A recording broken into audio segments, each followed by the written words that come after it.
Ano nga ba ang ugali ng taong pabigat at abusado? Ito yung mga taong tinutulungan mo na nga, gusto ubusin ka pa. Hindi ka na nila titigilan hanggang hindi ka nila nailulubog muli kasama nila sa ilalim ng dagat. Yung tipong binigyan mo na nga, gusto lubos-lubusin pa nila. Kaya para sa mga taong pabigat at abusado, ito lang ang masasabi ko. Huwag kang pabigat lalo't hindi ka naman nakakatulong. Hindi mo ba kaya tumulong sa parents mo o sa mga kaibigan? Huwag ka na lang maging pabigat.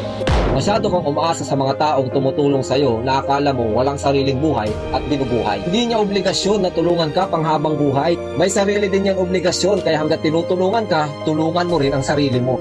Kaya huwag kang pabigat at abusado. Ang mahirap sa'yo, nasanay ka na tinutulungan ka. Paano na lang kung yung taong tumutulong sa'yo is hindi ka na matulungan kasi meron siyang kailangan unahin? Paano ka na at kanino ka aasa? Buti sana kung yung taong tumutulong sa'yo, pag nagka-problema, nakakatulong ka. Ang masama, pag hindi ka na natulungan, ikaw patong galit na galit kasi feeling mo, ikaw lang ang priority niya. Huwag kang abusado. Huwag sumikap ka habang tinutulungan ka para hindi ka asa ng asa sa tulong ng ibang tao.